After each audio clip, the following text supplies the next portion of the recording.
Hey friends, welcome back to Willow Creek Homestead. My name is Kenzie if you are new here, and in today's video, we are going to finally be starting some tomato seeds together. Now, I originally had some different plans for how this video was gonna go. We were actually supposed to go up to Colfax, which is a town in Iowa, and go pick up some zombie chicks together. And unfortunately, the weather is just super crappy, so we will be postponing that video where we go and meet Jackie Hopkins from S&D Family Farms and get to tour her facility and discuss all things chickens and zombie chickens together. But until the weather clears up, we are not going to be able to do that. So for today, we are going to be starting some tomato seeds together along with some tomatillos. And then I also want to make some sourdough discard chocolate chip cookies. I have so much discard in my refrigerator right now, it's not even funny.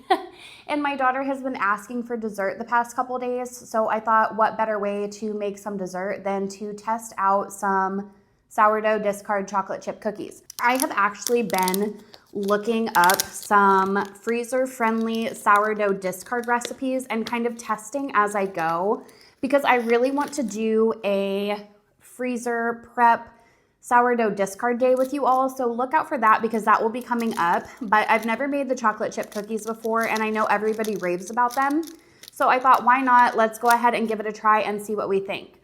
So my discard is over there coming up to room temperature so that we can bake with it, but in the meantime, we are going to get started on some tomatoes. And if you watched my previous pepper video, I'm just going to do the exact same thing as all of my peppers that I started. I have my Burpee 32 cell seed starting tray right here, and I'm gonna go ahead and go through all of the varieties of tomatoes and things that I will be planting this year. So if you are new to gardening and new to tomatoes, hopefully I can give you guys some good insight and varieties that you might like to try. And if there are any varieties that I don't mention that you personally love and enjoy, please feel free to share them with me down below. So I went ahead and grabbed my notebook. I wrote down every single variety that I wanted to do this year, along with how many I wanted of each. So I believe in total, we will be doing 30 tomato plants. That includes the cherry tomatoes. And then we will do 4 tomatillo plants. So for the first tomatoes that we are going to start with are the cherry tomatoes. And I have 2 varieties of cherry tomatoes that I grow every single year, and they are my absolute favorite varieties. They are the Sun Gold and Super Sweet 100. Now, both of these varieties have come from True Leaf Market, and they don't have pictures of them on the packet, so I will insert them somewhere for you. But these just produce absolutely amazingly for me. They are an indeterminate variety, and the plants themselves just keep producing and keep producing. Oftentimes, my cherry tomato plants are the last ones standing before the season even ends. So if you are looking for just like a really durable, really flavorful cherry tomato, I highly recommend the Sun Gold or a Super Sweet 100. They are both absolutely fantastic. And then we are going to be doing both of these 1/4 of an inch deep, and I'm just going to sprinkle the seeds on top and take my little Sharpie and push these down. And once again, we will get all of this watered in at the very end and get these placed on a heat mat. I will say that the only downside of the 2 cherry tomato varieties that I mentioned is that the seeds are quite expensive. I can't remember exactly how much it is for a packet of these seeds, and they probably only come with 15 to 20 seeds, but it's at least $5 or $6. So the seeds themselves are very, very expensive, but I promise they are really, really worth it. The clusters on these plants are absolutely beautiful, and I love canning tomato sauce with Sun Golds and Super Sweet 100s because it just adds a really good sweetness to my sauce, and then I don't have to add like brown sugar or cream or anything like that whenever I go to make it, because these cherry tomatoes have so much sweetness that's condensed into them. So they really, really change the flavors of things that you go to make them in, especially if you preserve a lot of things like I do. They're a really, really good addition to stuff like that. And now I am just gonna move on to the Super Sweet 100. I can't remember if I already said, but if I didn't, I am doing 2 of each. So I'm planting 3 tomato seeds per cell. And if all of them come up, I will just either get rid of the third one or sell it or do whatever with it. And I was trying to think back. I honestly can't even remember how I came across these varieties. I think I was watching, maybe it was like Epic Gardening or something on YouTube. I watch a lot of gardeners channels, and they had recommended it along with a couple of other people. And I thought, you know what, I'm just gonna give them a try. And they have turned into my absolute favorite cherry tomato varieties and my family's favorite. My daughter loves to go out and pick these and just eat them right off the plant. And then I'm just labeling some of these little plant labels and putting them in as I go. So that is all for the cherry tomato varieties that I'm growing. I used to go really heavy on cherry tomatoes, but I have found that just a couple plants are more than plenty to do preserving with and eat fresh. But there are a couple of other cherry tomato varieties that I really do like that I thought I would mention. These red pear cherry tomatoes from M.I. Gardener are absolutely delicious. And then they do a yellow variety as well. These are called Moonbeam tomatoes. They're both really, really good. Yellow pear is another term that's used to describe them. I just think that the yellow cherry tomatoes are just so, so good. A lot of people say that they don't have a lot of flavor, but I think they're really flavorful and really, really delicious as a snack. One that I have never tried is the cream sausage cherry tomato. I thought about growing that this year, but I don't think I'm going to. And then, so I was just scrolling through the packets of this, you guys, and I have these ground cherry tomatoes. It says that these are indeterminate. I thought ground cherries for some reason were determinate. They say that they're indeterminate. We might start a couple of these actually, because again, I have heard a lot of people say that ground cherries are really, really good. And this would be something really fun to harvest together. So maybe we will start those down here at the end. Cherry tomatoes are something that I haven't experimented a whole lot with. I usually just find varieties that I like and I stick to them. But last year, my friend gave me a patio cherry tomato, and I can't for the life of me remember what it was called. I will leave it up here with a picture.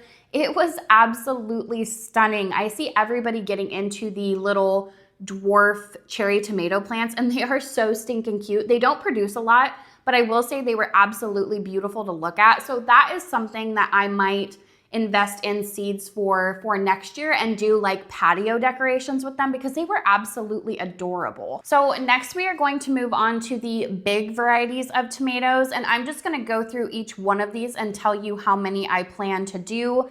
So in this little envelope here, it doesn't have a picture on it. There is a backstory on this. So I have called it a pink lady tomato. I think it might actually be a pink brandywine. I will put a picture up here of what it looks like whenever I harvest it.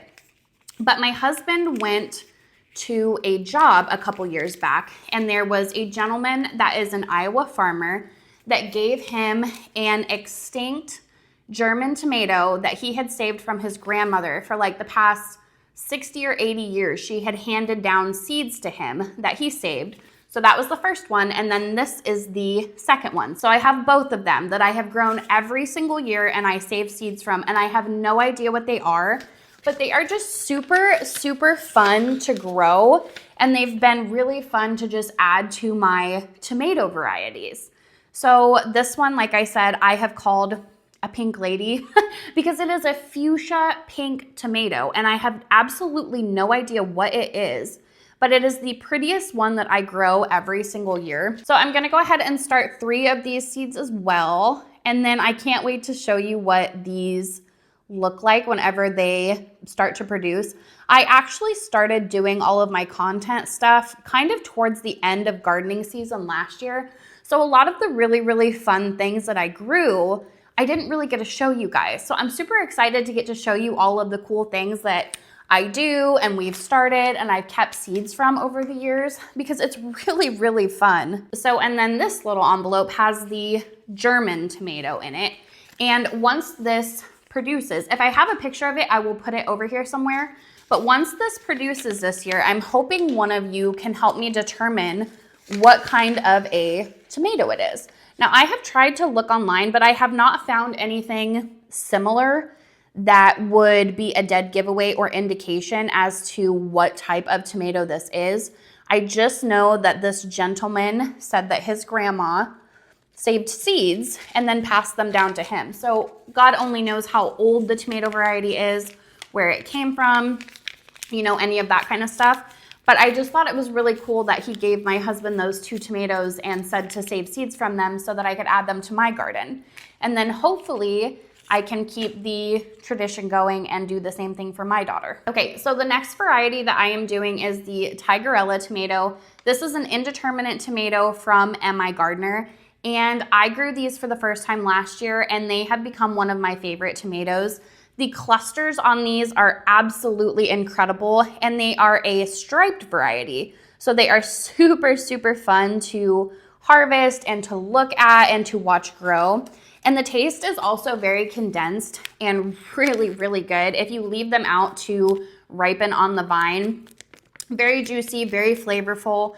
But the thing of it is the picture on this is a little bit deceiving. These do not get very big. I would say these are probably 3 times the size of a cherry tomato. These are not a huge tomato variety. So if you are looking to grow something a little bit bigger than a cherry tomato, the Tigerella tomato would be a really good option for you. These produced crazy, crazy well for me last year. So I am super, super excited to be growing them again.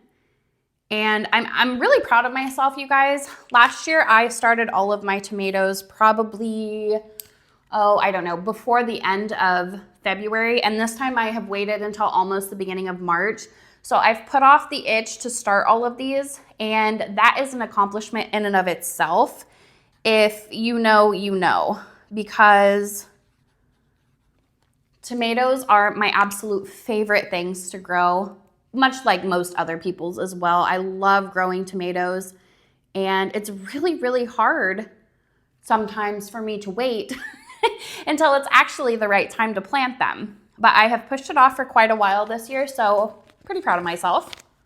We'll see how this goes. Hopefully they don't all become super jungly before it's time to plant them out, but if they do, they do. So the next variety that I am doing is called the Vintage Wine Tomato from M.I. Gardener. And I've never grown this tomato variety before, but it looks really, really pretty. And it looks like these get pretty decent sized.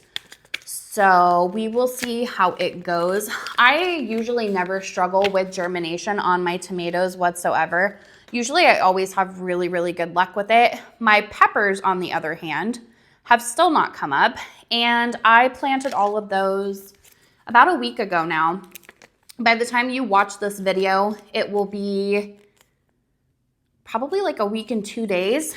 And none of them have come up yet, which that's totally fine. Peppers do take a while, which is why I was discussing in that video that it is a good idea to start your pepper plants early for that very reason, because oftentimes they do take quite a long time to germinate. So I don't have anything to update you guys on with those because none of them have come up.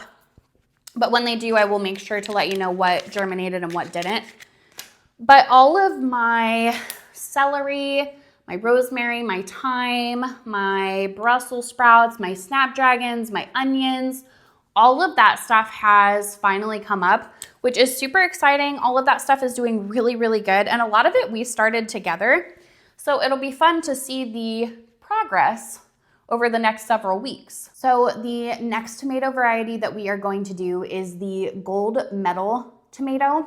I think I ended up starting a couple of these last year, and then I ended up giving them away to my father-in-law, I think, because he has a little garden, and instead of him going out and buying starts, I always just give him my extra tomato plants if I have them. So I'm pretty sure that these were a couple that I had extra of and I gave to him because that package is opened. So I don't think I got to grow these last year, if I remember right. I'm pretty sure I didn't have any of these in my garden. So we will see what they turn out like. I've heard a lot of people talk about these. They are a yellowish red variety, and they are also indeterminate. It says that they take 75 to 90 days to harvest, which that's pretty typical for all tomato varieties. They usually take anywhere from 70 to 90-ish days, unless you get some of like the early varieties. I had seen on Am I Gardener, I think it was, they have a 42-day tomato, which that is pretty early for being able to harvest tomatoes.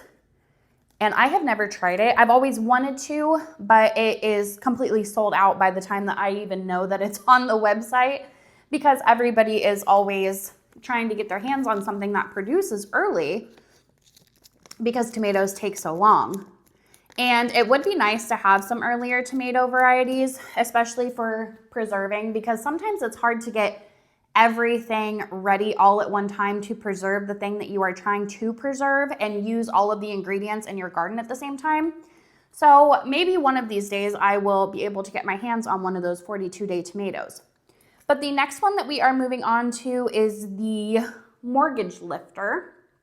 And this again is a new variety for me. I'm really loving that I have enough space to try a bunch of different varieties this year, because I have so many seeds, and oftentimes I just have had to, pick and choose based on my space. And there's nothing wrong with that. I know a lot of people have to do that, but I'm really looking forward to being able to kind of expand the varieties that I grow and hopefully find a couple new ones that I like. I will probably end up having quite a few extra, but that's totally okay. I have gotten to the point where I would rather start extra seeds and have extra than not start enough and not have things come up and then have to go buy starts, because I want to be able to start all of my tomato varieties and my pepper varieties from seed. I would prefer not to have to buy any of those, because I know I can start those so easily on my own. So I would much rather have extras than I would not enough.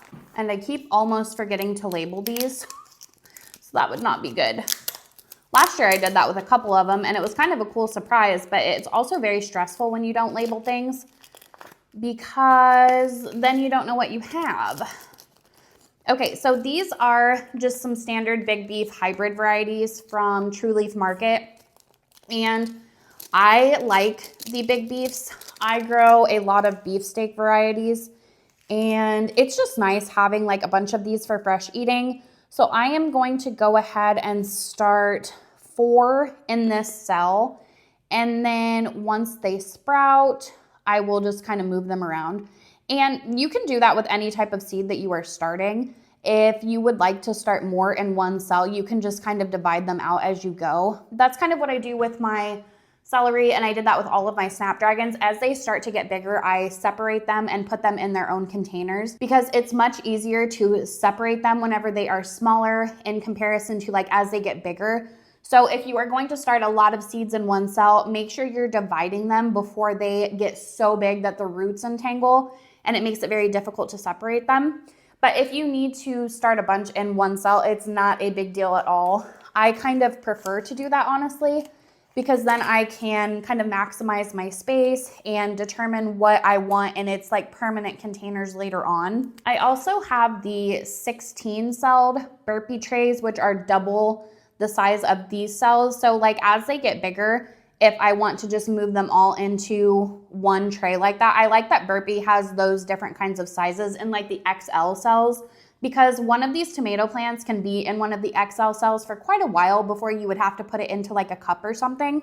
So it is nice that they make these in such different like variety sizes. I really, really like that about these trays specifically. But then the last 2 varieties of tomatoes that we are going to do are the baby Romas and the striped Romas. Now, funny story on the Romas. Last year, I don't know how it happened, but I ended up accidentally planting a Roma tomato. And for the longest time, I never liked Roma tomatoes because I had never even grown them. So I don't know why I had that in my head that I didn't like them. But I was like, nope, I'm just going to grow the beefsteak varieties, and so on and so forth. And I accidentally ended up with a Roma tomato last year, and I loved them. So now this year, I'm like, I am growing more Roma tomato varieties. So I'm going to also start 3 of each of these, because I would like to do 3 of each variety. Now these baby Romas, I just thought were super, super fun on My Gardener's website, and I really wanted to give them a try. But these striped Romas, I also thought were really, really cool. I do have some of these Fairy Morse, just regular, I think these are called VF. It's some type of hybrid Roma. I am gonna go ahead and start a couple of these because the seed packet is old as well. So we'll get a couple of those used up. But yeah, definitely want to expand on my Roma tomato varieties because I just really liked how they produced and how I was able to harvest like quite a lot of them at one time. I don't mind the indeterminate varieties. However, it is kind of a pain in the butt because the plant will continue to grow and you only get so many tomatoes at one time. So oftentimes I am having to harvest, put them in my refrigerator, put them in my freezer, keep them on the table. You know, I'm trying to find room for all of these tomatoes that are coming in. Whereas with my Roma tomato variety last year, they were just all ready at one time. So I could make a big batch of something with all of those tomatoes because I had so many to utilize. So I do like that with the Roma tomato varieties in comparison to the indeterminate varieties.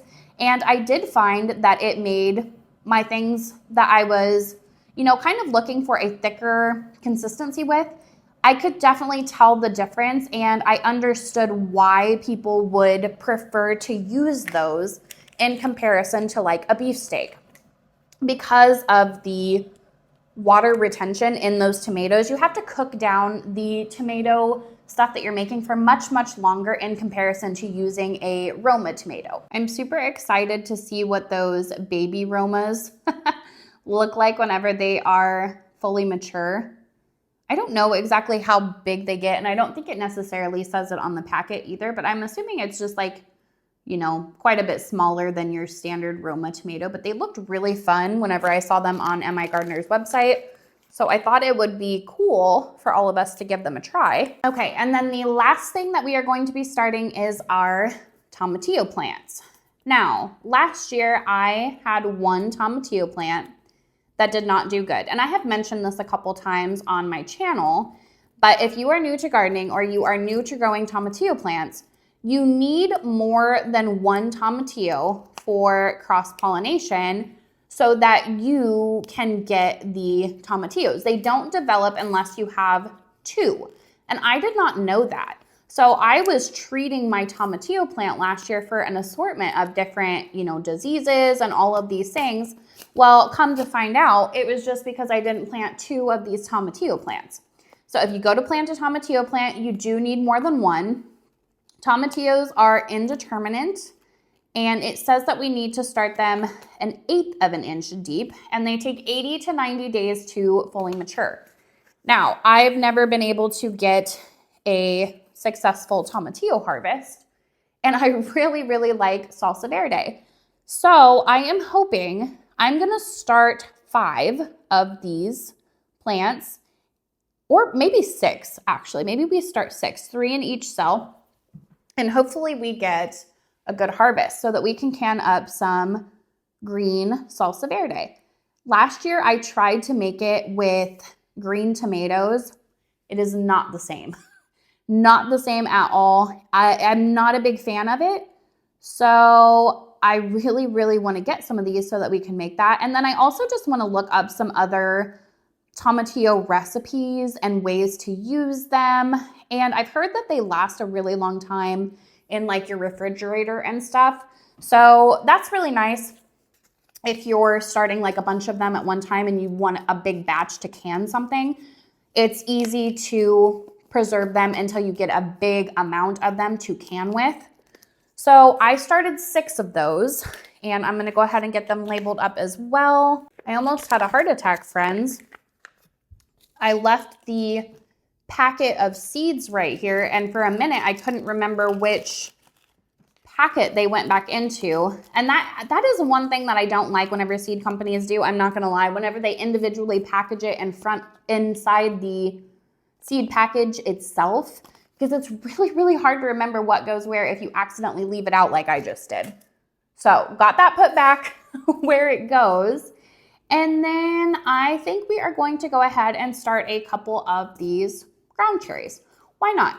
I feel like it will be fun and I will find a place to put them. I've never tried them before.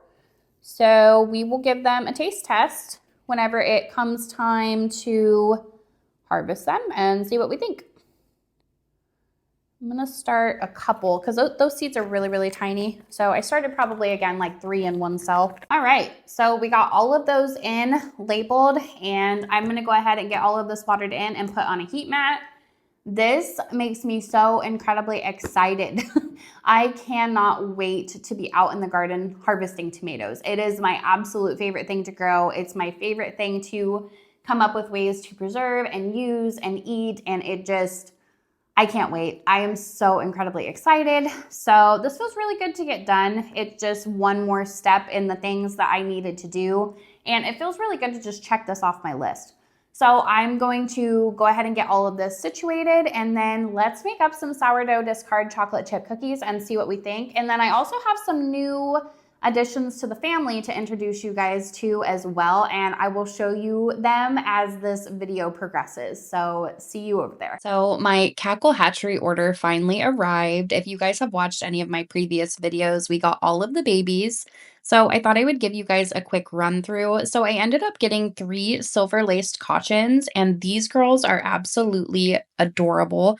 I can't wait to see what they look like as they get bigger. And then the little guy on the heating plate, his name is Tank. He is a light Brahma male, so we will be adding 1 roux to our flock. And then there is Goldie, my buff Orpington. I also went ahead and picked up a couple silkies. It was a Bantam mix special, so we have 1 dark gray and 1 light gray. And then here is Trixie, my speckled Sussex. And the babies have gotten so incredibly big. It's actually really, really nuts how fast they grow. So I can't wait to show you guys the progress and all of the chick related content as these guys get bigger. Now we are moving on to the sourdough discard chocolate chip cookies. And this was my first time using discard in any type of sweet recipe. And I honestly didn't know how I was going to feel about it because the word sourdough just kind of throws you off. But friends, these turned out absolutely incredible. The only thing I will say is the recipe itself does not make that many cookies. So if you are looking to make like a big batch of these and freeze them, for instance, or make a big batch for a party or something like that, definitely go ahead and double or triple this recipe. I think all in all, and I made my cookies a bit bigger, I probably ended up with maybe like 8 or 9. So definitely not a big cookie batch recipe, but it is absolutely fantastic. And I will leave the full recipe and all of the ingredients and everything down in the description box for you guys. But basically all you do is just combine all your wet ingredients and get them mixed up in your mixer. And then instead of incorporating the dry ingredients separately, I always just mix them in my stand-up mixer. So that way I don't have to dirty up another bowl. And then I just gradually rotate the knob and just very slowly combine the wet ingredients in with the dry ingredients so that it doesn't make a super big mess. Sometimes if you do that in a stand mixer, it can like explode all the flour all over your counter. So here I was just showing how much of the cookie batter I got. And as you can see, it is hardly anything at all. So after I get all of this well combined, I'm just going ahead and folding in all of my chocolate chip cookies. Now you could use whatever else you would like to in this. It does not have to be chocolate chips. You could use vanilla, you could use M&Ms, you could use candy pieces. I mean, the options on this would be absolutely endless. So definitely feel free to make it your own. But basically then I am just going ahead and getting a cookie sheet out with a little bit of parchment paper, and I am going ahead and scooping some scoops out on this to bake in the oven at 350, and I think I ended up cooking them for roughly 10 to 12-ish minutes. These cookies ended up turning out very like big and puffy, which I am not actually used to. Most of the time I choose to depuff my cookies as they are baking in the oven because I find that the bigger, fluffier cookies just lack flavor and are very dry. But I was pleasantly surprised with these, so I didn't touch them as they were baking, and they turned out absolutely fantastic and held flavor really well. So they're not perfect, but I'm still really proud of myself for giving these a try. So thank you guys all so much for watching. I hope you have enjoyed the video, and as always, I will see you in the next one.